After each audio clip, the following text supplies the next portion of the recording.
අද අපි කතා කරන්නේ මෙවර අපසු උසස් පෙළ විභාගයේ SFT පේපර් එකේ දෙවන පත්‍රයේ එන රචනා ගානක් ගැන. ඒතර මේ ගාන අනිවාර්යයෙන්ම එක්සෑම් එකට එන ගානක් සංඛ්‍යානය පාඩම.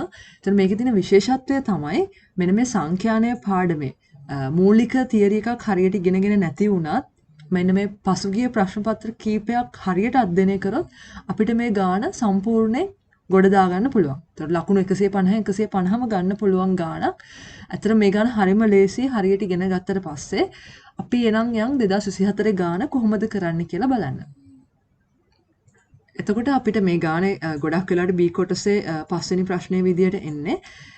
මේකේ විශේෂත්වයක් තියෙනවා අපිට SFT පේපර් එකේදී විද්‍යාත්මක ගණක යන්ත්‍රයක් පාවිච්චි කරන්න පුළුවන්. එතකොට අපිට මේ තියෙන ගණනය කිරීම පහසුවෙන් කරගන්න පුළුවන්. ඒකත් තව අපිට ලේසි වෙනවා ගණනය කිරීම ටිකත් ගණක යන්ත්‍රය ආධාරයෙන් කරගන්න පුළුවන් නිසා. අපි අතර මේ ගාන බලමු. 2024 පැරිස් ඔලිම්පික් තරඟාවලියේ සංවිධායකවරුන් විසින් කාන්තා මීටර් 100 නිදහස් ආර පීනුම් තරඟවල මූලික වටයන්හිදී එක් එක් ක්‍රීඩිකාව තම ඉසව්ව අවසන් කළ කාල ආසන්න පදළම දශමස්ථානයට වැටයූ දත්ත ලෙස එකතු කරගන්නා ලදී.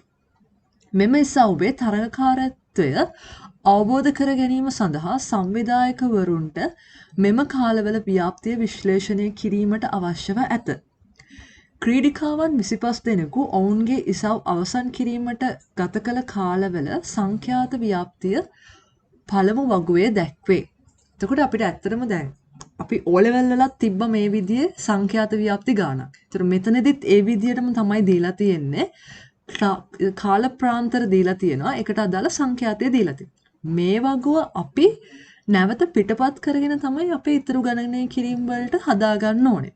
අපිට ගානේ දත්ත ඉදිරිපත් කරන්න මේ විදියට කාල ප්‍රාන්තර සහ සංඛ්‍යාතත් එක්ක. එතකොට මේක අපි නැවතත් සකස් කරගන්න ඕනේ අපේ ඉස්සරහා පියවරවල් වලට.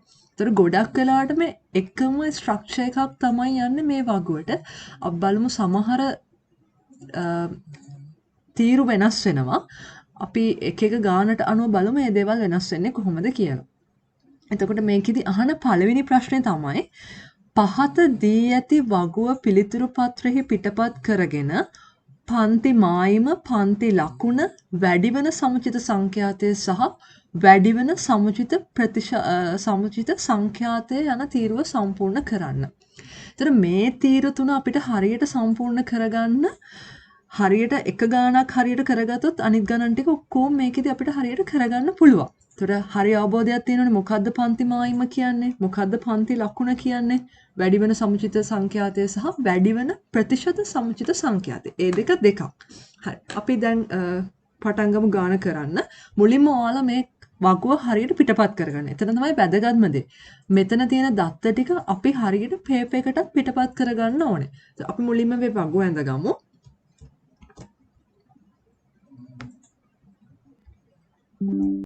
දැන් මෙතනදී ඔයාලට ප්‍රශ්නයක් එන්න පුළුවන් ළමයි පන්ති ප්‍රාන්තර සහ පන්ති මායිම කියන්නේ මොකක්ද කියලා. ඒතර ඔයාලට පේනවද මෙතනදී පන්තිය තියෙනවා 52යි එතකොට 52.9යි. හැබැයි බලන්න ඊට පස්සේ පන්තිය පටන් ගන්නෙ 52.9 නෙමෙයි. 53. එතකොට එතන පොඩි ગેප් එකක් තියෙනවානේ. එතකොට ඒ පරතරය නැති කරන්න තමයි අපි මේ පන්ති මායිම කියන එක හඳුන්වලා දීලා තියෙන්නේ. එතකොට මම මෙතන පැහැදිලි කරන්නම් මේ විදිහට. මම පැහැදිලිව පෙන්නන්න මේ විදිහට 53.0 ඉඳන් 52.9 අතර ගැප් එකක් තියෙනවා. පරතරයක් තියෙනවා. මේක අපි මේ විදිහට බලන්න ඕනේ. අපිට එක්සෑම් එකේදී කැල්කියුලේටර් එක පාවිච්චි කරන්න පුළුවන්. ඒකෙන් අනිවාර්යෙන් මන්ට කැල්කියුලේට් කරගන්න මේ දෙන්න අතර පරතරය කීයද කියලා. 53.0 ගහන්න අවශ්‍යත් නැහැ. 53න් අඩු කරන්න ඕනේ. 52.9. අපිට එනවා ඒ දෙක අතර පරතරය කොච්චරක් තියෙනවද කියලා. දශම එකක්. මේක විතරක් අරන් හරියන්නේ මේක ආයෙත් බෙදන්න ඕනේ දෙකෙන්. එතකොට අපිට එනවා 0.05. මම කියනවා මේකට මොකක්ද අපි කරන්න කියලා ඊට පස්සේ. මුලින්ම පරතරය ගන්නවා. පරතරය ගත්තාම අපිට එනවා 0.1. මේක ආයෙත් දෙකෙන් බෙදුනහම අපිට එනවා 0.1 බෙදන්න ඕනේ දෙකෙන්. 0.05. මුලින් මේ පියවර ටික කරගන්න ඕනේ. ඊට පස්සේ අපි කරන්නේ මෙන්න මේ පන්ති මායිම ඉවර වෙන තැනින්ම මේක පටන් ගන්න විදිහට හදා ගන්න ඕන නිසා දැන් 53 තියෙනක අපි මේ දෙන්න අතර සම්බන්ධයක් හදා ගන්න ඕනේ. එන්නේ ඒ සම්බන්ධය හදාගන්න තමයි අපි මේ පරතරය අරගෙන පරතරය දෙකෙන් බෙදුවේ. ඒතර ඒන උත්තරේ 0.05. ඒතර අපි මෙන්න මේ ඉහළ පන්ති ප්‍රාන්තරේ මෙන්න මේ පන්ති ප්‍රාන්තරේ ඉහළ පන්ති ප්‍රාන්තරයට 5ක් එකතු කරනවා. 15කින් 0.05ක් අඩු කරනවා. එතකොට 52කින් 0.05ක් අඩු කරනවා.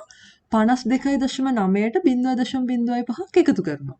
බලමු අපි මොකද වෙන්නේ කියලා ඒ ටික කරාට පස්සේ. අර විදිහටම තමයි මම පෙන්නන එකතු අඩු කරන්න ඔයාලට හිතින් ඒ වෙලෙට කරන්න බැරි නම් හොඳම දේ තමයි කැල් එක පාවිච්චි කරන එක. 0.05. ඒතර කෙලින්ම අපිට උත්තරේ ගන්න පුළුවන් 51.95යි. එතකොට මම මෙතන හදාගන්න විදිහ කියලා දෙන්නම්. මම මේ පුරවන්නේ පන්ති මායිම. මෙතනදී මම දාන්න ඕනේ පහළ පන්ති මායිම වෙන්නේ 51.95යි. ඒතර 52.9ට 0.05ක් එකතු වුනහම ඉහළ පන්ති මායිම වෙන්නේ 52.95යි. ඒතර ඔය විදිහට ඔක්කොම තීරු ටික අපි සම්පූර්ණ කරගන්න ඕනේ. ඒතර මෙතන 53න් අඩු කරනවා 0.05ක්. ඒතර අතන ඉවර වෙන තැනීම පටන් ගන්න විදිහට අපිට හැදෙනවා. අපිට ඕකනේ අවශ්‍යනේ කරගන්න. ඉහළ පන්ති මායිමට එකතු කරනවා 0.5ක්. ඒතකොට 53.95යි. ඒතර අතනත් එහෙමයි 54න් 0.05ක් අඩු කරාම 53.95යි. මෙතනදී ඒ විදිහට දාගමු. මෙතනින් ඉවර වෙන තැනීම තමයි මෙතන පටන් ගන්නත් ඕනේ. ඒක ආයෙත් චෙක් කරගන්න අතන වැලියු අතන අගයත් එක්ක 53.95යි. ඉහළ පන්ති මායිමට එකතු වෙන්න ඕනේ 54.95ක්. මේ වගුවේ ගන්න හැම අගයක්ම වැදගත්. අපිට මේ වගුව වැරදුනොත් අපි එතනින් එහාට කරන හැම දෙයක්මත් වර්ධිනවා. 55න් අඩු කරාම 0.05ක් 54.95යි. 55.95යි. ඉහළ පන්ති මායිම. 56න් 0.05ක් අඩු වුනහම 55.95යි. ඉහළ පන්ති මායිමට එකතු වුනහම 56.95යි. ඔය විදිහටම ඊටු දෙකත් පුරව ගන්නවා. මම හිතනවා මේක පැහැදිලි ඇති කියලා කරන විදිය 57.95යි.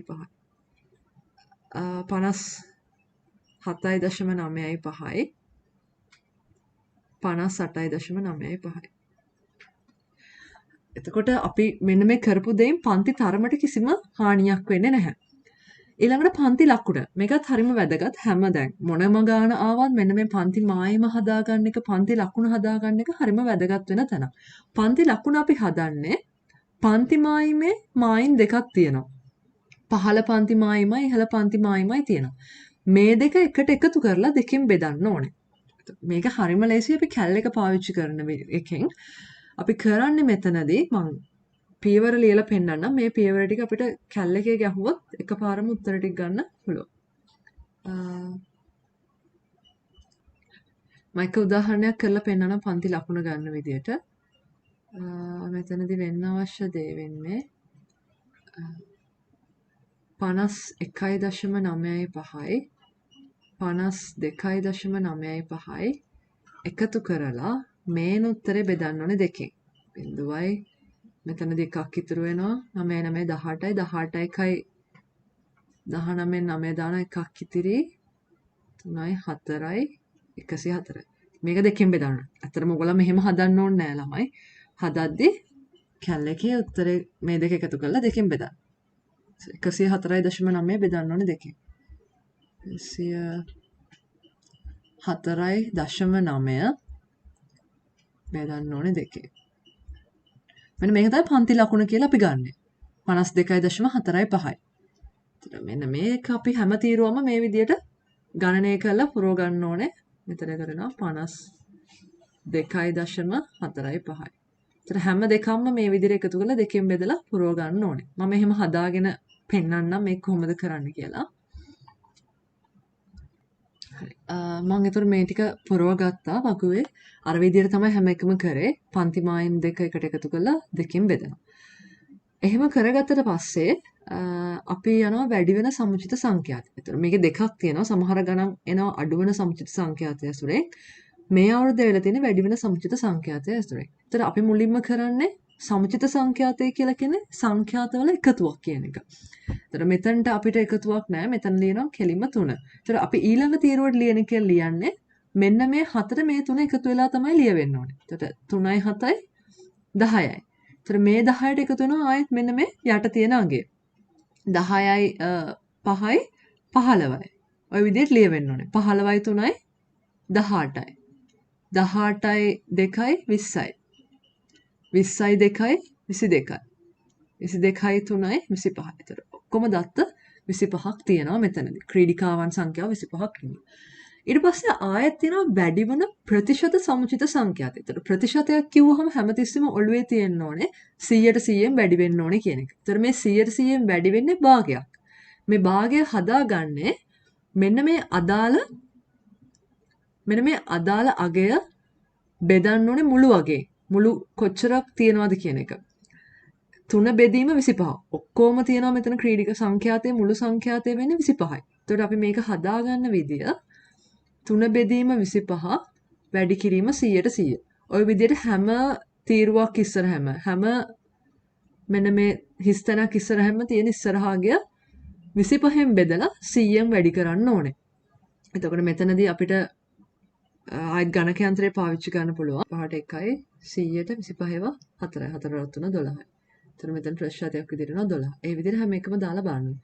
10 බෙදීම 25 ළඟට අපි ගන්න 10 බෙදීම 25 වැඩි කිරීම 100ට 100. මේ කැල්ලකින් හදන්නත් පුළුවන්. 1යි 4යි ඉතින් අපිට එනවා ඊළඟ එකට 100ට 40ක්. ඊට පස්සේ 15 බෙදීම 25 වැඩි කිරීම 100ට 100.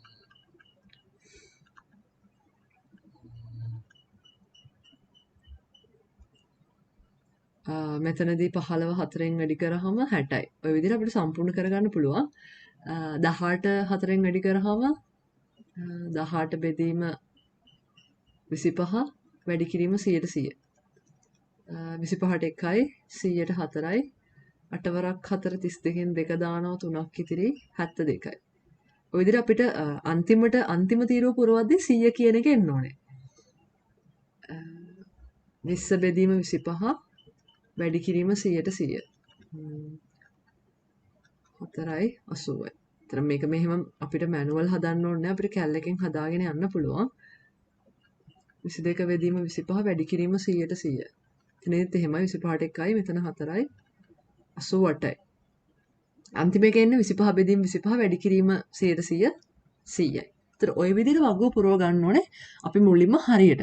ඒතර මෙතනින් එහාට තමයි අපි ඉතුරු ගණනය කිරීම හරියට කරගන්න පුළුවන් වෙන්නේ මේක හරියට කරාට පස්සේ. ඒතර වගුව පුරවනකොටත් අපිට ලකුණු ප්‍රමාණයක් හම්බ වෙනවා වැඩිපුර. අපි බලමු මාකින් එකට ගිහිලා කොච්චරක් ලකුණු හම්බ වෙනවද කියලා.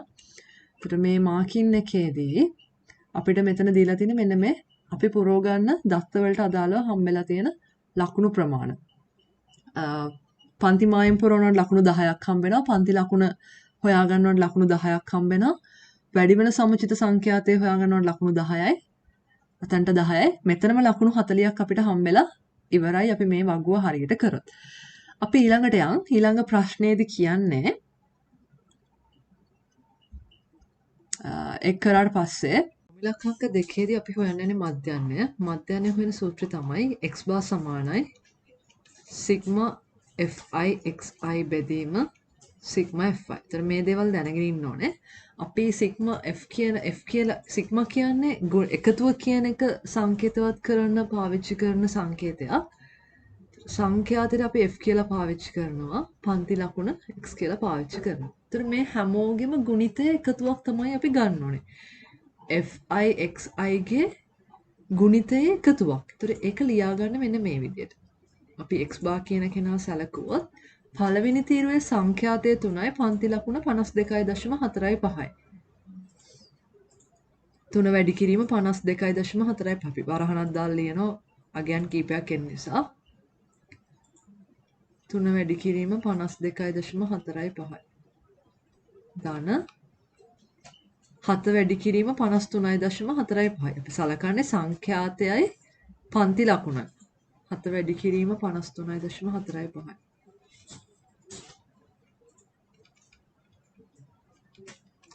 ඊට පස්සේ අපි ලියනවා 5 වැඩි කිරීම 54.45. 5 වැඩි කිරීම 54.45. 4.5. අපි මේ අගයන් හරියට ලියා ගන්න ඕනේ.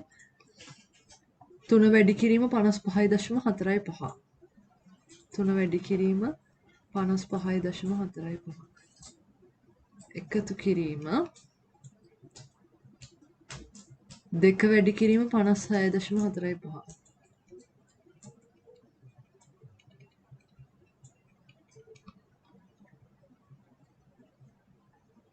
2 වැඩි කිරීම 57.45.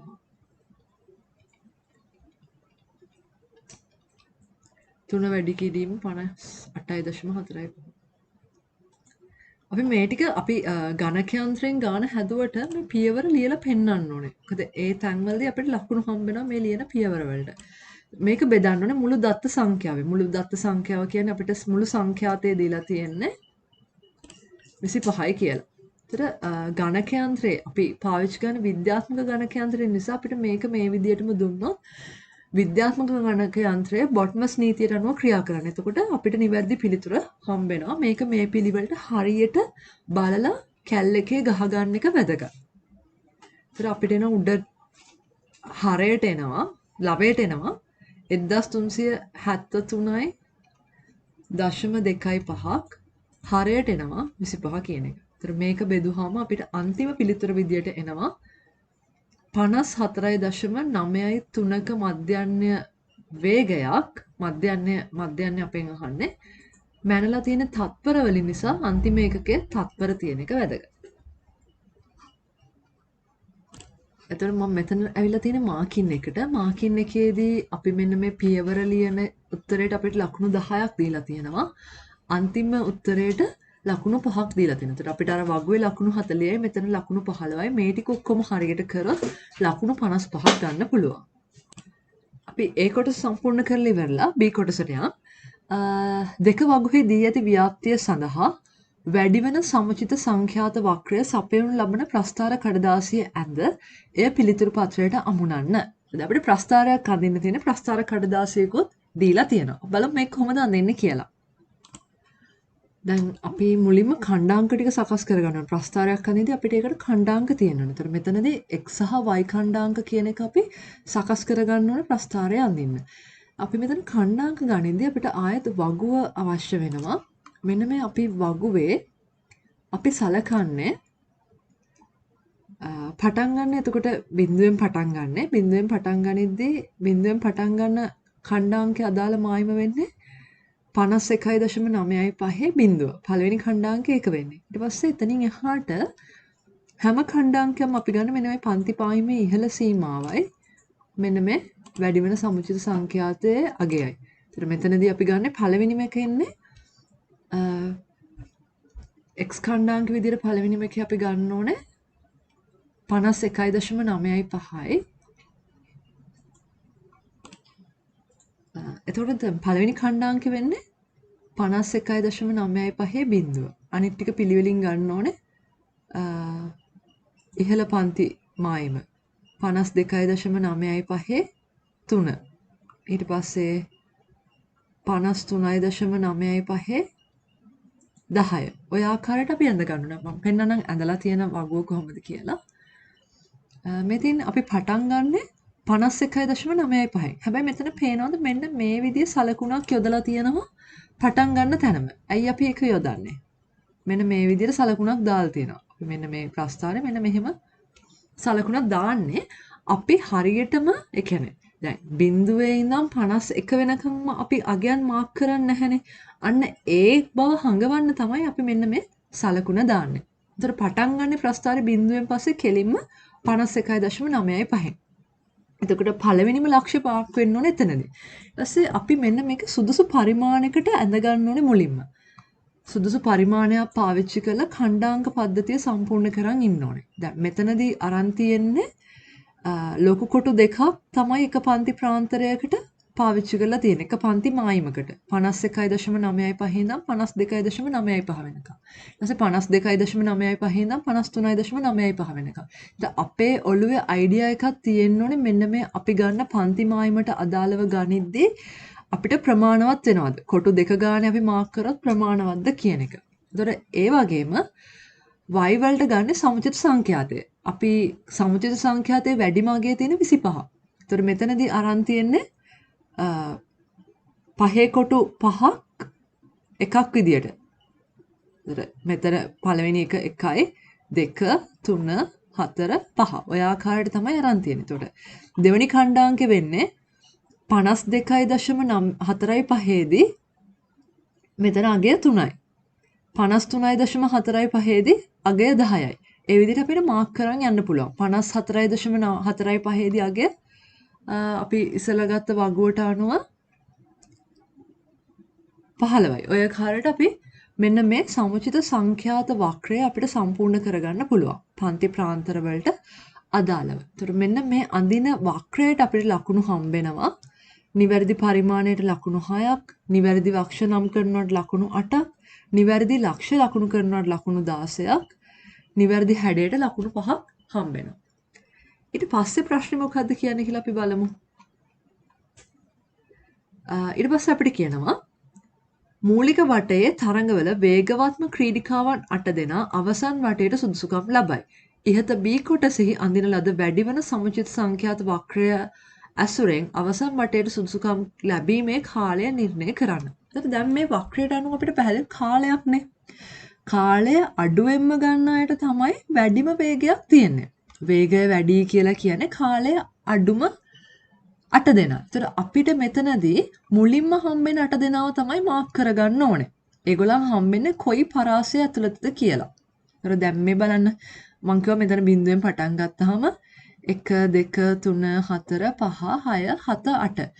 8 කියන තැන ඉඳන් අපි මෙන්න මේ හරියටම මේ රේඛාවට සරල රේඛාවක් ඇඳුවොත් ඒකට අදාළ මෙන්න මේක විදියට x ඛණ්ඩාංකේ බැලුවොත් අපිට එනවා මොන අවස්ථාවේදීද ගන්න ඕනේ මුල්ම වේගයේ තියෙන වැඩිම වේගයේ තියෙන තරඟ ක්‍රීඩිකාවන් 8 දෙනා කවුද කියලා. ඒතර මෙතනදී අපිට අරන් තියෙනවා මෙන්න මෙතනදී ලකුණු දීලා තියෙනවා ළමයි 53 ඉඳන් 53.95 වෙනකම් ඕනෑම අගයක් අතර ලකුණු දීලා තියෙනවා. හරියටම උත්තරේ එන්නේ 53.6යි 5යි. හැබැයි මෙන්න මේ රේන්ජ් එකේ ඕන එකකට මාක්ස් දීලා තියෙනවා. ඊට පස්සේ D කොටසේ තව කැලක් අපිට එකතු කරනවා ගානට ක්‍රීඩිකාවන් මෙම ඉසව්වේ පෙන්වූ දක්ෂතා මත දිරිගැන්වීමේ දීමනාවක් ලබා දීමට තරඟ සංවිධායකවරුන් තීරණය කර ඇත. යෝජිත දීමනාව දීලා තිනවා වගුවේ. අපිට දැන් තියෙන පන්ති ප්‍රාන්තර වලට අනුව අපි දාගන්න ඕනේ මෙතන කොච්චර සංඛ්‍යාතයක් එනවද කියලා. අපිට දීලා තියෙන වගුව තිබ්බේ මේ ආකාරයට නෙමෙයි. අපිට තිබ්බේ වෙනස් ආකාරයකට. ඒතර මෙතනදී 52 ඉඳන් 54.9 වෙනකන් තියෙන අගයන් ඔක්කොම. අපි මේ අපේ වගුව බලමු. 52 ඉඳන් 54.9 වෙනකන් තියෙන අගයන් වලට ඔක්කොටම අදාළව යන්නේ එක ගාණක්. එතකොට එතනට වෙනකන් ඔක්කොම ක්‍රීඩිකාවන් කී දෙනෙක් ඉන්නවද බලන්න. 7යි 3යි 10යි 10යි 3යි 15යි. ඒතර මේ 15 දෙනාට හම්බෙන්නේ රුපියල් 1,50,000 ගානේ. මේ විදිහට තමයි ඒක අපි ගන්න ඕනේ. අපිට දීලා තියෙන දත්ත වලින් මෙන්න මේ පන්ති ප්‍රාන්තරයට අයිති වෙන්නේ කොච්චර ප්‍රමාණයක්ද කියලා බලා ගන්න ඕනේ. ක්‍රීඩිකාවන් 15 දෙනෙක් ඉන්නවා 52යි 54.9යි අතර. ඊළඟට අපි බලමු 55යි 56.9යි අතර. 55යි 56.9යි අතර. එතකොට එතනට අදාළව ඉන්නවා ක්‍රීඩිකාවන් 5 දෙනෙක් ඉන්නවා. ඊට පස්සේ ඊළඟ එකටත් ක්‍රීඩිකාවන් 5 දෙනෙක් ඉන්නවා. අපි මෙන්න මේ විදිහට මේක පුරව ගන්න ඕනේ. මේ දීලා තියෙන වගුව අපි නැවතත් සකස් කර ගන්න ඕනේ සංඛ්‍යාත තීරුවක් දාලා. මෙතනදී සංඛ්‍යාතය එතකොට මෙන්න මේ ප්‍රාන්තරයට අනුව 15යි, මෙතනදී 5යි, මෙතනදිත් 5යි. ඒතර අපි බලනවා දැන් එක ළමයට මේ ප්‍රාන්තරේ ඉන්න දෙන්නේ 1,50,000 ගානේ. ඊළඟ එක එක්කෙනාට දෙන්නේ 1,20,000 ගානේ. ඊළඟ එක එක්කෙනාට දෙන්නේ ලක්ෂ ගානේ. අපිට හොයන්න කියන්නේ මෙතනදී මෙම ඉසව්වට සහභාගී වූ ක්‍රීඩිකාවන්ට තරඟ සංවිධායකවරුන් විසින් ගෙවන ලබන සම්පූර්ණ දිරිගැන්වීම් දීමනාව. එතකොට ඔක්කොම ටික අපි එකට එකතු කරන් බලන්න මොකද කරන්නේ? 15 වැඩි කරනවා 1,50,000න් ඒන උත්තරයට එකතු කරනවා 5 වැඩි කිරීම 1,20,000 ධන 5 වැඩි කිරීම ලක්ෂය. එතකොට මෙන්න මේ ටික ඔක්කොම එකට එකතු කරාම අපිට එනවා 33,50,000ක් එනවා. ඊට පස්සේ ගාන D කොටසත් ඉවරයි. ඊට පස්සේ තව ප්‍රශ්න කොටස් දෙකක් අහනවා ගානේදී. දෙක වගුවේ ඇති ව්‍යාප්තිය සඳහා වැඩිවන ප්‍රතිශත සමුචිත සංඛ්‍යාත වක්‍රය. අපි ඉස්සෙල්ලා ඇන්දේ ප්‍රතිශතයක නෙමෙයි. අපි ඉස්සෙල්ලා ඇන්දේ වැඩිවන සමුචිත සංඛ්‍යාත වක්‍රය විතරයි. ඒතර ප්‍රතිශතවලදී වෙන්නේ අපි අර ඇන්දේකම තමයි. හැබැයි y ඛණ්ඩාංකය වෙනුවට එන්නේ ප්‍රතිශත සමුචිත වක්‍රයට අදාළව මෙන්න මේ ඛණ්ඩාංක ටික. දැන් ඉස්සෙල්ලා අපි 52.95 3 දාපු තැනට දාන්න ඕනේ 12. අපෙන් අහන්නේ එතනදී ඛණ්ඩාංක ටික විතරයි. ඊට පස්සේ මෙතනදී එන්නේ 53.95ට දාන්න ඕනේ 40. එතකොට ওই විදිහට අපිට සම්පූර්ණ කරලා ඛණ්ඩාංක ටික ලියන්න පුළුවන්. x ඛණ්ඩාංකයයි y ඛණ්ඩාංකයයි x ඛණ්ඩාංකයයි y ඛණ්ඩාංකයයි. මෙන්න මෙතන තියෙනවා ওই විදිහට සම්පූර්ණ කරලා ලියපු ඛණ්ඩාංක ටික. 53.95 40 54.95 60 55.95 72 ඔය විදිහට අපිට ඛණ්ඩාංක ටික කොහොම ටික ලියා ගන්න පුළුවන්. එතකොට මෙතනත් ලකුණු 10ක් හම්බ වෙනවා ඔක්කොම ඛණ්ඩාංක ටික හරියට ලිව්වොත්. ගානේ අන්තිම ප්‍රශ්නේ අපෙන් මෙතනදී අහන්නේ ජාතික ඔලිම්පික් කමිටු විසින් 2028 දී ලොස් ඇන්ජලිස්හි පැවැත්වෙන ඔලිම්පික් තරඟාවලිය උක්ත ඉසව්වට ඉදිරිපත් වීමට කුසලතාවයක් ඇති පළවෙනි වගුවේ ව්‍යාප්තියට සමාන තරඟ කාල ව්‍යාප්තියකින් යුත් ලොව පුරා ක්‍රීඩිකාවන් 120ක් හඳුනාගෙන ඇතැයි උපකල්පනය කරන්න. 2028 දී මෙම ඉසව්වේ මූලික වටයේ තරඟ සඳහා තෝරා ගැනීම් කාලය තප්පර 56.95ක් ලෙස නියම කර ඇත. ඉහත කොටසෙහි ලියා දැක්වූ ඛණ්ඩාංක ඇසුරෙන් සුදුසුකම් ලැබීමේ කාලය සපුරන ඇතැයි ක්‍රීඩිකාවන් සංඛ්‍යාව සොයන්න. එතකොට අපි මෙතනදී ඔය සමුචිත සංඛ්‍යා ගානේ ගලා යාමක් තියෙනවා. එතකොට සමුචිත සංඛ්‍යාත වක්‍රය ඇසුරෙන් තමයි ඒක සම්බන්ධයක් තියෙනවා මේ අන්තිම කැලලට. එතකොට මෙතනදී අපිට කියනවා කාලය 56.95. එතකොට 56.95ට අදාළ සමුචිත සංඛ්‍යාත වක්‍රයේ y ඛණ්ඩාංකය වෙන්නේ 80. එතකොට 80ක් කියන ප්‍රමාණය. එතකොට අපි අපේක්ෂා කරන ඔක්කොම ඉදිරිපත් වෙනවා 120ක්. 120න් 80ක් අපිට කොච්චරද කියලා තමයි බලන්න ඕනේ. ඒක නිසායි අපි මෙතනදී 180 කියන එක භාගයක් විදියට අපි හැරෙව්වහම 80 බෙදීම 100. එහෙනම් ඒක 120කට 180ක් කියන්නේ කොච්චරද කියලා බලන්න තමයි 96 කියන එක එන්නේ. ඒතර අපිට ක්‍රීඩිකාවන් ගන්න පුළුවන් 96යි කියන එක. F ගානට අන්තිම කොටස හැරෙන්න E වෙනකම්ම අපිට පහසුවෙන් හදාගන්න පුළුවන්. F වලදී අපි ටිකක් හිතලා අපේ යෙදීම කරන්න වෙනවා. ඒතර පුතේ මේ ගාන ඇත්තටම අපිට එක්සෑම් එකේ ලකුණු ගන්න පුළුවන් හොඳම ගානක්. ඒතර මේ ගානෙන් අපිට ලකුණු 150 ගන්න පුළුවන් නම් අපේ පේපර් එකට ලොකු දායකත්වයක් දෙන්න පුළුවන් අපිට අනිත් ලකුණු වැඩි ගානක් ගන්න. ඉතින් මේකේ අපිට තව ප්‍රශ්න පත්‍ර කීපයක් සාකච්ඡා කරලා අපිට මේකේ එන පැටර්න් එක අඳුරගන්න පුළුවන් මොන වගේ ප්‍රශ්නද අහන්නේ. ඒතර මේක තව අපිට උත්සාහ කරලා තව ප්‍රැක්ටිස් කරලා ගියොත් මේක හොඳම ගානක් අපිට තියරි අපි අඩුවෙන් ඉගෙනගෙන තිබ්බත් ගොඩ දා ගන්න. අන්තිම මොහොත වෙනකන් අතාරින්න එපා. උත්සාහ කරන්න. අනිවාර්යයෙන්ම මේක හොඳටම කරන්න පුළුවන්. හැමෝටම සුබ පැතුම්.